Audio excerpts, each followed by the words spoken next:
교회 1층 현관을 들어오면서 보면 오른쪽 벽에 세계 지도가 붙어 있습니다.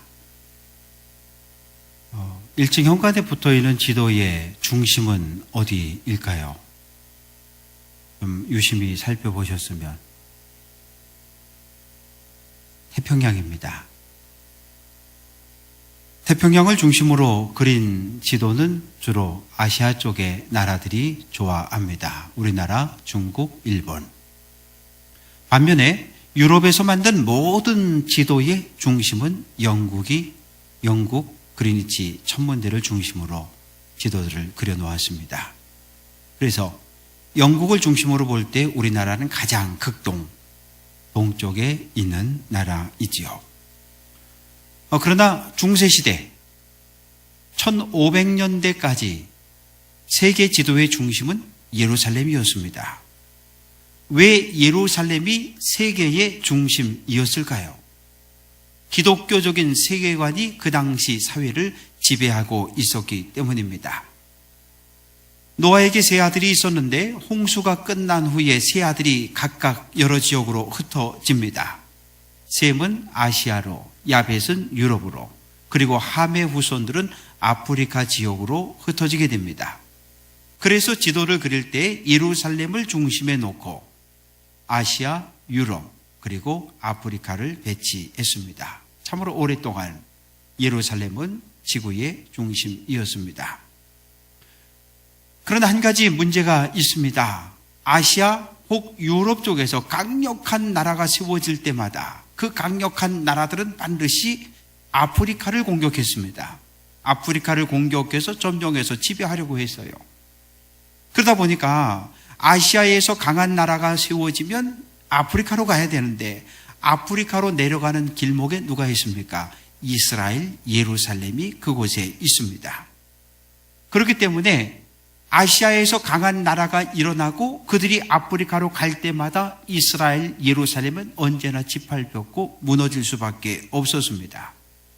아수르, 바벨론, 아사, 그리스, 아랍, 그리고 오스만 터키 제국에 이르기까지 이 이스라엘은 수천 년 동안 계속해서 짓밟히고 점령을 당해 왔습니다. 잦은 외적의 침입으로 인해서 왕들은 힘이 있을 때마다 성벽을 쌓아 올렸습니다. 다윗이 여부수족을 물리치고 시온산성을 차지합니다. 그리고 그 시온산을 그때부터 다윗성으로 바꾸어 부릅니다. 다윗과 솔로몬, 우시아와 요담, 그리고 히스기야와 므낫세 왕 때 예루살렘 성벽을 쌓았습니다. 그 후에는 느헤미야 총독이 쌓았고 제일 마지막에 성벽을 쌓은 사람은 술레이만 대제입니다. 오늘날 우리가 예루살렘의 성지순례를 가면 볼 수 있는 예루살렘 성벽이 있습니다. 그 성벽은 1517년 오스만 터키 제국의 술레이만 대제의 명령에 의해 쌓여진 성벽입니다.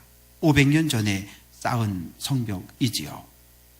길이가 4.5km 그리고 높이가 20m의 견고한 성벽입니다. 그러나 학자들의 연구에 의하면 원래 옛날 예루살렘 성벽의 길이는 6km가 넘었다 그렇게 말하고 있습니다. BC 721년 아수르는 북이스라엘을 멸망시킵니다. 그런데 그 아수르가 바벨론에 무너집니다. 바벨론은 예루살렘 성전을 점령했고 많은 사람들을 포로로 끌고 갔습니다. 이 아수르와 바벨론의 식민지 정책은 동일했습니다. 일단 한 나라를 정복합니다. 그러면 그 나라에 살고 있는 많은 사람들을 포로로 끌어다가 여기저기다 흩어놔버립니다. 그리고 자기 나라 안에 살고 있는 자기 나라 백성들을 그 포로지 정복한 식민지에 갖다가 풀어놓습니다. 그러면 어떻게 될까요? 그리고 강제로 결혼을 시켜버립니다. 그래서 혼혈인들이 만들어지고 태어나게 합니다. 그래서 원래 순수한 혈통, 유대인의 혈통, 민족 자체를 말살시켜버리는 것. 그것이 아수르와 바벨론의 식민지 정책입니다. 그런데 이 바벨론이 바사제국에 의해 무너지게 되죠. 바사제국, 동쪽으로는 인도부터 시작해서 이 북아프리카까지, 이집트까지 참으로 넓고 광대한 땅을 통치했던 나라가 바로 바사 제국입니다. 너무나 넓은 땅덩어리를 통치하다 보니까 강압적인 정책을 펼 수가 없었어요. 그래서 두 가지 정책을 폈는데, 첫째는 전쟁에 져서 포로로 잡혀온 사람들이 있느냐, 자기 나라 자기 고향으로 돌아가도 좋다. 자기 나라에 돌아가거든 그동안 섬겼던 자기 신들을 위해서 신전을 만들어도 좋다고 허락을 해줍니다. 그래서 포로로 잡혀갔던 유대인들이 1차, 2차, 3차에 걸쳐 예루살렘으로 돌아오게 되고 예루살렘 성전을 재건할 수 있었습니다. 포로로 끌려온 사람들 가운데 왕족들이 있는데 그 왕족들 교육을 잘 시켜서 그들을 원래 그 나라로 돌려보내서 총독으로 세우고 그들로 하여금 그 나라를 잘 다스리도록 정책을 폈습니다. 그런 정책에 의해서 스룹바벨과 느헤미야는 유대의 총독이 될 수 있었습니다. 오늘 느헤미야는 바사제국 아닥사스다 왕의 술관원이었습니다. 술관원이라고 하는 것은 말 그대로 왕에게 술을 따라드리는 그런 직책을 말합니다. 그런데 그 당시에는 왕궁 안에서 왕을 독살하려는 음모가 끊임없이 진행되었습니다. 그래서 이 술관원을 뽑을 때는 아주 신중을 기해서 선택을 합니다. 술관원은 왕에게 술을 따라드리기 전에 먼저 그 포도주를 자기가 맛을 보는 거예요. 포도주에 독이 들어있다면 먼저 죽는 거지요. 자기 생명을 담보로 왕을 섬겼기 때문에 술관원에게는 큰 권력도 부여가 되어졌습니다. 느헤미야가 수산궁에 있으면서 술관원으로 있을 때 동생 하나니가 찾아오게 됩니다. 동생 하나니는 에스라와 함께 2차 포로 귀환 때 예루살렘으로 돌아갔던 동생입니다. 그런데 13년 만에 다시 바사 제국으로 옵니다. 형을 만나서 형에게 이야기합니다. 형, 예루살렘에 가봤더니 예루살렘은 무너졌고 성문들은 불탔는데 성벽도 무너진 채 그대로 있어. 그 소식을 듣고 느헤미야는 절망합니다. 울며 금식하며 하나님께 기도합니다. 어느 날 왕에게 나가서 포도주를 따라 드립니다. 그런데 아닥사스다 왕이 이야기합니다. 느헤미야야, 너 병들었다는 이야기를 내가 듣지 못했는데 내 얼굴이 왜 그렇게 어둡냐? 너 뭐 근심이 있느냐? 라고 묻습니다. 그러자 느헤미야는 왕에게 이야기합니다. 왕이요, 내 조상들의 무덤이 있는 예루살렘 성이 불타고 무너진 채 그대로 있고 성문들도 불탄 채 그대로 있는데 수리하지 못하고 지금까지 그대로 있다는 소식을 내가 듣고 마음이 무너지고 절망 가운데 있습니다. 이렇게 이야기를 합니다. 왕이 느헤미야의 이야기를 듣고 내가 너에게 어느 정도 시간을 줄 테니까 너 그러면 고향 예루살렘에 다녀오거라. 그렇게 허락을 해줍니다. 뿐만 아니라 왕은 느헤미야를 유대 총독으로 임명을 해주고 예루살렘 성벽과 성문을 다는 데 필요한 모든 건축 자재를 마음껏 쓸 수 있도록 허락을 해주었습니다. 그래서 느헤미야가 BC 445년 예루살렘으로 돌아옵니다. 돌아와서 하루 이틀 사흘 되었을 때 한밤중에 일어나서 예루살렘 성벽을 한 바퀴를 돕니다. 돌아보니 중간중간 성벽은 끊어졌고 허물어졌고 성문은 불탄 채 그대로 있는 모습을 보게 됩니다. 사실 느헤미야에게 예루살렘에 대한 추억은 하나도 없습니다. 왜요? 그의 아버지, 그의 할아버지 때 포로로 끌려왔고 이 느헤미야는 바벨론에서 태어났고 바사 제국에서 교육을 받았고 바사 제국의 고위 관리로 일하고 있었기 때문이지요. 그러나 느헤미야는 나는 유대인이야, 하나님의 백성이야, 언젠가 예루살렘으로 돌아갈 것이라고 하는 이 분명한 의식을 가지고 살았습니다. 느헤미야가 예루살렘에 돌아온 것은 예루살렘 성이 바벨론에 의해서 멸망당한 지 150년이 지난 후였습니다. 1차 포로 귀환자가 5만 명, 2차 포로 귀환자가 2만 명입니다. 많은 사람들이 날마다 그 무너진 성벽, 불탄 성문을 바라보았습니다. 그러면 그들은 도대체 어떠한 마음으로 무너진 성벽과 불탄 성문을 바라보았을까요? 성벽이 무너졌다? 성벽을 다시 쌓아야겠다? 아예 그런 생각을 하지 않는 백성들이 많이 있었습니다. 그저 무심하게 지나갑니다. 어제도 오늘도 그냥 무심하게 그 성벽 곁을 지나갑니다. 자녀들에게 이야기합니다. 오래전에 견고한 성벽이 쌓여졌었는데 수백 년 전에 무너져 내렸단다. 스룹바벨 때 성벽을 쌓으려고 시도를 했었는데 저 사마리아 사람들이 반대해서 성벽 건축이 중단된 채 지금까지 그대로 있단다. 우리 조상들도 하려고 했는데 못했는데 우리라고 뭐 별 힘이 있니? 우리도 어쩔 수 없지. 그렇게 말하는 사람들도 있었습니다.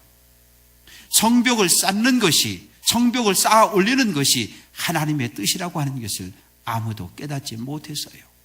그러나 느헤미야는 달랐습니다. 수산궁의 고급 관리로 관직에 있을 때 그는 예루살렘 성벽이 무너졌고 성문이 불탄 채 그대로 있다는 말을 듣고 그의 마음이 녹아내렸고 그는 슬펐고 금식하며 하나님 앞에 기도했던 사람입니다.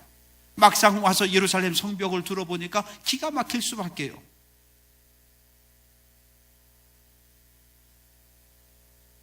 무너진 성벽을 바라보며 그는 눈물을 흘립니다. 아픈 가슴을 부여안고 그는 밤을 지새웁니다. 너무너무 견딜 수 없는 고통이 그를 힘들게 합니다. 느헤미야는 이 성벽을 쌓아 올리는 것이 오늘 이 시대에 하나님이 나에게 주신 사명이고 소명이라고 하는 사실을 분명히 깨닫게 됩니다. 느헤미야는 제사장, 방백들, 귀족들을 다 불러 모았습니다. 그리고 이야기합니다. 자, 이 무너진 성벽을 보라. 이 불탄 성문을 보라. 성벽을 쌓고 성문을 달아. 우리의 수치를 면하자고 호소합니다. 사랑하는 성도 여러분, 왜 느헤미야는 성벽을 쌓으려고 했을까요? 이 고대 세계에서 성벽이라고 하는 것은 성 안에 살고 있는 사람들의 생존권을 보장해주는 보호 장치입니다. 성벽을 쌓아 올렸다고 하는 것은 정치적인 자주권을 가지고 있다는 의미지요.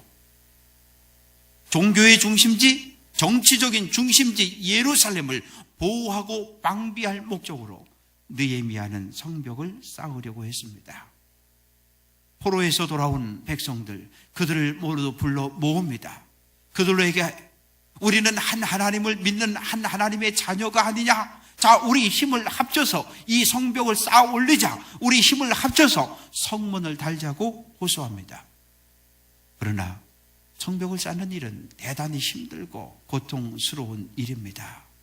그때 대제사장 엘리야십과 제사장들이 먼저 성벽 쌓는 일에 참여하기 시작을 했습니다. 양문을 세웠고 문짝을 달고 북쪽 성벽부터 쌓아가기 시작합니다. 백성들이 달려들었습니다. 성벽을 쌓는 일은 동서남북 사방으로 나눠서 동시에 진행이 되어집니다. 그런데 암몬 사람 도비아와 산발랏이 성벽 쌓는 일을 방해하기 시작합니다. 느헤미야, 저 사람이 이곳에 총독으로 올 때 뭔가 일을 저지를 줄 알았는데 그렇게 생각했었는데 결국은 일을 저질렀다고 비난하기 시작합니다. 그리고 성벽 쌓는 공사 현장에 와서 조롱하기 시작합니다. 야, 성벽을 그렇게 쌓아서 거기 성벽에 여우가 올라가도 성벽이 무너져 내릴 거 아니냐? 그러면서 조롱하기 시작합니다. 느헤미야는 들은 척도 하지 않고 성벽을 쌓아 올립니다. 화가 난 산발락과 도비아는 사마리아 사람들을 동원했습니다. 사람들을 동원해서 돌멩이를 들고 던집니다. 돌멩이를 들고 던지면서 만약에 성벽을 계속 쌓아 올라가면 우리가 너희를 공격하고 다시 성을 무너뜨릴 거라고 협박하기 시작합니다. 느헤미야는 백성들을 절반으로 나눕니다. 절반의 백성들은 계속해서 성벽을 쌓도록 하고 그리고 절반의 백성들은 무장을 시킵니다. 칼을 들고 창을 들고 활을 들고 다가오지 못하도록 보초를 섭니다. 그러면서 계속해서 성벽을 쌓아 올립니다. 성벽이 먼저 끝난 곳들이 있습니다. 그들 집으로 돌아가지 않았습니다. 아직 성벽 쌓기가 끝나지 않은 현장으로 달려갔습니다. 그리고 그들의 힘을 보탰습니다.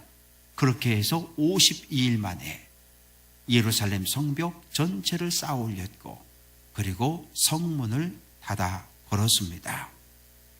오늘 본문은 성벽 공사가 끝나고 성문을 다 단 이후 예루살렘 수문 앞 광장을 배경으로 하고 있습니다. 예루살렘 성전 앞에 있는 넓은 광장에 백성들을 다 불러 모았습니다. 그런데 그날이 7째 달 초하루입니다. 요즘 우리 달력으로 하면 9월, 10월경입니다. 그러나 유대인의 달력, 유대력으로 하면 새해 첫날입니다. 1월 1일이란 얘기죠. 레위기 23장 24절 이스라엘 자손에게 말하여 이르라 7째 달 곧 그 달 첫날은 너희에게 쉬는 날이 될지니 이는 나팔을 불어 기념할 날이요 성회라 라고 말씀하고 있습니다. 유대인들은 새해를 나팔절이라고 불렀습니다. 왜요? 이날에 하나님이 사람을 창조하신 날이다 그렇게 생각해서 새해가 되면 나팔을 불고 나팔절로 지켰습니다. 그런데 유대인들은 이 나팔절을 새해를 하나님 심판의 날로 기억을 하고 있습니다. 왜냐하면 하나님은 새해가 되면 세 권의 책을 가지고 사람들을 심판할 것이다 그렇게 믿었기 때문입니다. 의로운 사람들의 이름이 기록되어져 있고 악한 사람들의 이름이 기록되어져 있고 중간에 속한 사람들의 이름이 기록되어져 있는 세 권의 책.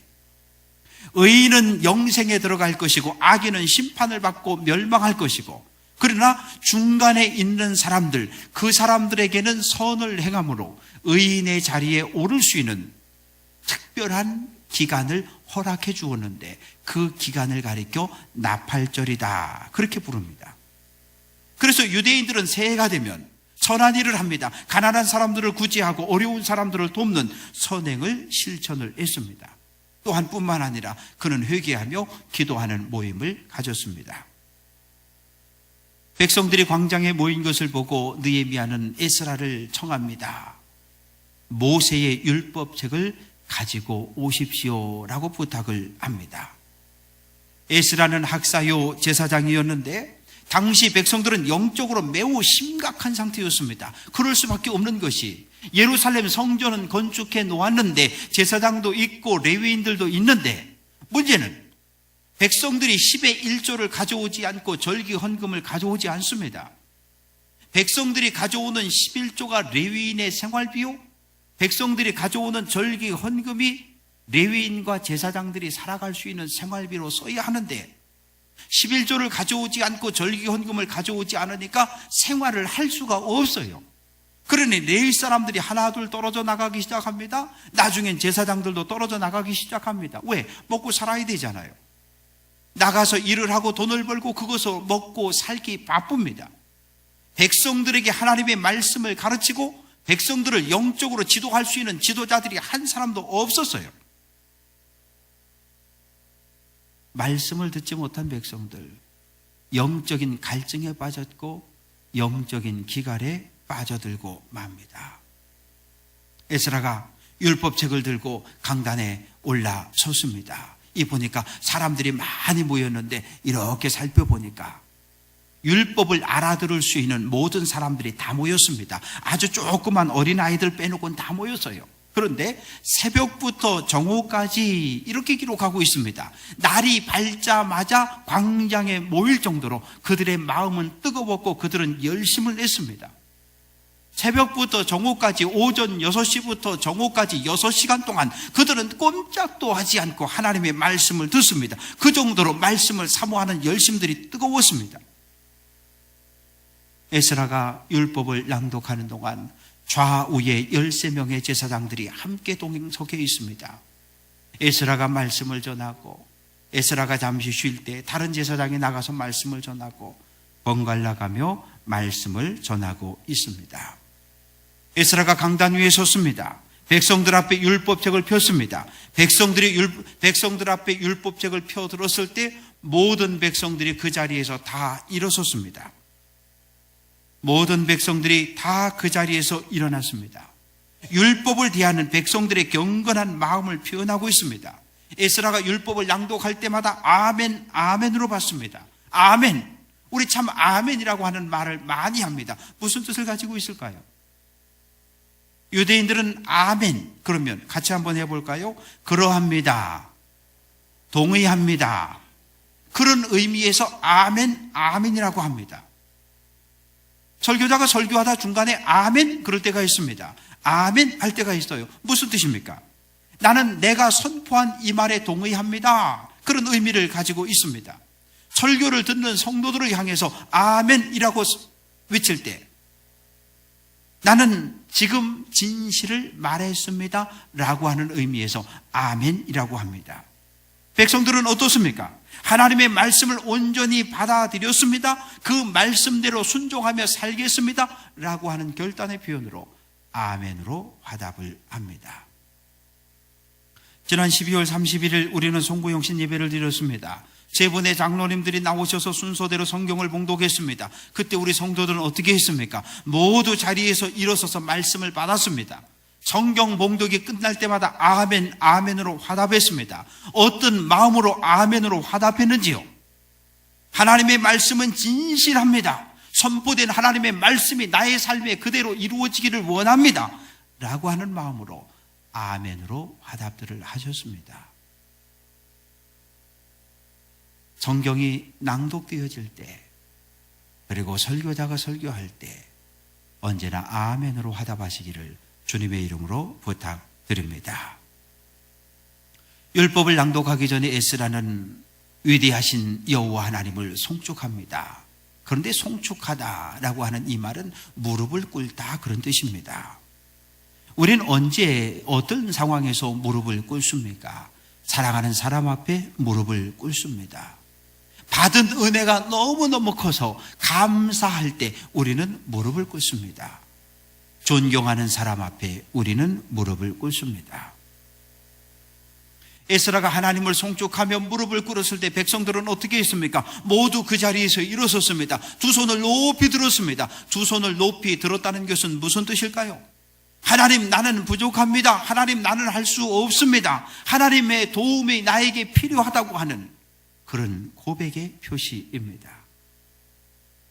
영적으로 갈급한 우리의 마음을 에스라가 선포하는 말씀을 통해 가득가득 채울 것을 그들은 확신하며 두 손을 들고 하나님을 찬양합니다. 백성들은 에스라의 선포하는 율법에 아멘, 아멘으로 응답합니다. 도대체 무엇에 동의한다는 말일까요? 에스라는 하나님은 위대하시다라고 선포했습니다. 위대하신 하나님, 그 위대하신 하나님에 동의한다는 말이지요. 에스라는 바벨론에서 태어났습니다. 그러나 에스라는 하나님은 예루살렘뿐만 아니라 바사제국뿐만 아니라 온 세계를 통치하시는 위대하신 분임을 고백하고 있습니다. 그래서 내 백성들은 모두 자리에서 일어났고 그리고 얼굴을 굽히고 땅에 대고 그리고 하나님을 경배합니다.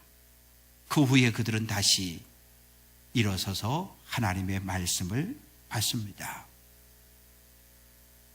많은 백성들이 모였는데 오늘 여기서 제가 마이크 없이 설교하면 뒤에 있는 분들은 짜증이 나실 거예요. 무슨 소리인지 잘 못 알아듣고 좀 크게 이야기하는 말은 알아듣고 잘 못 알아듣습니다. 그러면 도대체 지금부터 2500년 전에 어떻게 에스라가 전하는 율법을 백성들이 알아들을 수 있었을까요? 백성들 중간중간에 레위 사람들이 있었습니다. 이 에스라와 레위 사람들은 먼저 함께 모임을 가졌고 그리고 율법을 함께 읽고 연구했습니다. 에스라가 율법을 낭독하면 중간중간에 있는 레위 사람들이 백성들을 이렇게 그룹으로 모아놓고 가르칩니다. 지금 에스라 제사장께서 이런 말씀을 선포하셨는데 이 말은 이러이러한 의미를 가지고 있습니다. 아셨죠? 고개 끄덕끄덕하고 또 에스라가 말씀을 선포합니다. 왜요? 모세오경 율법은 히브리어로 기록이 되어져 있습니다. 그런데 바벨론의 포로로 끌려가서 오래 살았기 때문에 히브리어를 다 잃어버렸어요.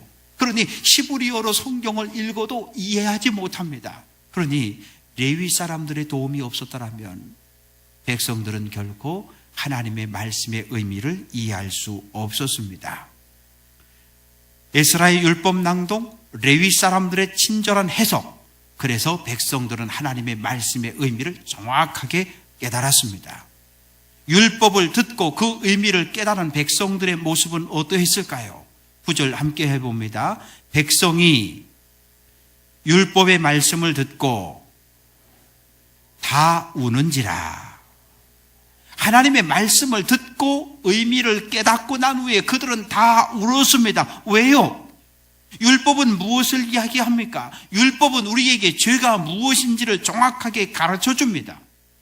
율법을 듣고 율법을 깨닫고 나니까 내가 죄인이구나. 내가 죄를 지었구나. 내가 지금까지 죄를 짓고 살면서도 이것이 죄인 줄 몰랐구나.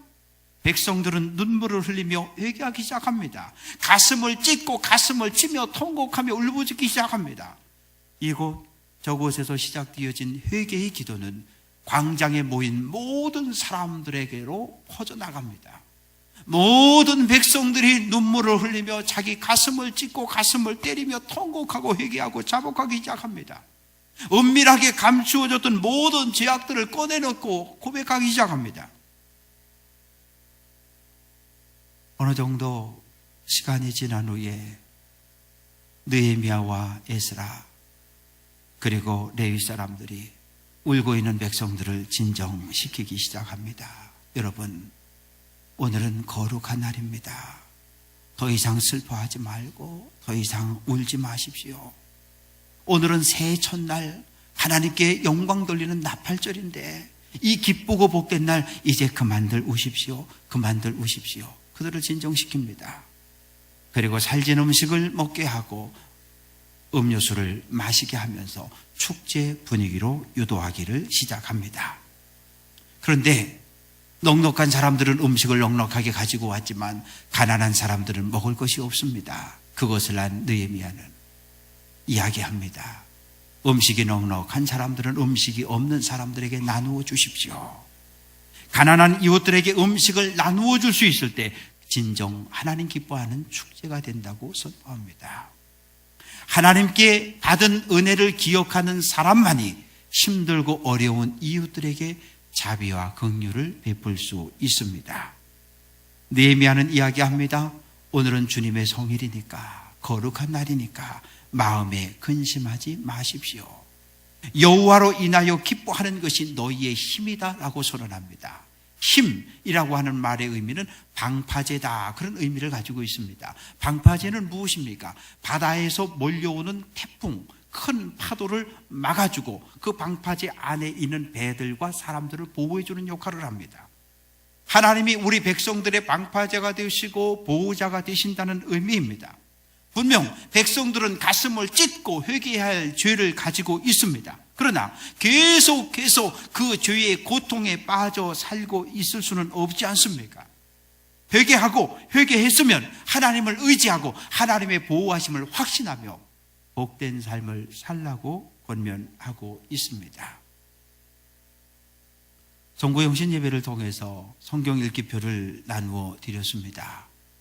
1월 1일부터 시작해서 6월 말까지 성경 읽은 것을 확인하고 우리들의 모습을 돌아보려고 합니다. 성경을 읽을 때 우리의 영혼이 살아나고 우리의 믿음이 자라가기 때문입니다. 성경을 많이 읽을 수 있습니다. 하루에 10장, 20장 읽을 수도 있습니다. 그러나 반대로 하루에 성경 한 구절을 끌어안고 씨름하며 묵상하며 기도할 수도 있습니다. 정말 중요한 것은 무엇입니까? 성경을 많이 읽든지 성경을 한 구절을 읽고 그 말씀을 가지고 씨름을 하든지 중요한 건 그 말씀의 의미를 깨닫는 것이지요. 말씀의 의미를 깨달았으면 깨달은 말씀을 삶에 실천하며 사는 것, 이것이 진정한 말씀의 의미입니다. 말씀을 읽고 묵상하고 깨달을 때 내 안에 감추어진 죄악을 볼 수 있습니다. 내 생각, 내 가치관으로 말씀을 해석하고 말씀을 제어하려고 하지 마십시오. 생명의 말씀, 진리의 말씀이 나의 생각과 나의 마음과 나의 삶을 찌르고 쪼개고 베어서 변화시킬 수 있도록 우리 자신들을 말씀 앞에 맡겨드려야 합니다. 사랑하는 성도 여러분, 교회를 생각할 때 여러분의 얼굴의 미소가 여러분의 마음이 행복하고 즐거웠으면 좋겠습니다. 교회를 생각할 때 여러분의 가슴에 눈물이 흘렀으면 좋겠습니다. 교회에 문제가 생겨졌을 때, 교회에 무거운 짐이 생겼을 때 그 짐을 함께 나누려는 마음을 가져야 합니다. 왜냐하면 우리는 한 몸 공동체이기 때문입니다. 교회 밖과 교회 안을 구별하는 영적인 성벽이 정확해야 합니다. 성벽이 무너지면 외적의 침입을 받는 것처럼 영적인 성벽이, 장벽이 무너지면 우리는 사단과 이단과 거짓 교사들의 공격을 받을 수밖에 없습니다. 영적인 성벽이 정확할 때 우리의 믿음의 거룩함을 지켜갈 수 있습니다. 교회 밖에 있는 사람들과 구별되어진 거룩한 삶을 살아야 합니다. 모든 성경, 모든 설교는 나를 향한 하나님의 말씀으로 받으시기를 바랍니다. 말씀을 읽고 그 의미를 깨닫고 깨달은 말씀에 온전히 순종함으로 거룩한 삶을 살아갈 수 있는 귀한 성도들 될 수 있기를 주님의 이름으로 간절히 축원합니다. 기도합니다. 아버지 하나님, 나의 경험과 나의 지식과 나의 가치관으로 하나님의 말씀을 해석하는 일을 멈추게 하옵소서. 생명의 말씀, 진리의 말씀 대신 하나님의 말씀이 나의 생각과 나의 마음을 찔러 쪼개며 변화시켜 갈 수 있도록 우리 자신을 온전히 하나님 말씀에 맡겨 드리게 하옵소서. 말씀을 읽고 묵상하게 하시옵소서. 말씀을 읽고 실험하는 가운데 말씀의 숨은 뜻을 깨닫게 하시옵소서. 깨달은 하나님의 뜻대로 온전히 순종하고 실천함으로 이 땅에서 거룩한 삶을 살게 하옵소서. 예수님 귀하신 이름으로 기도합니다. 아멘.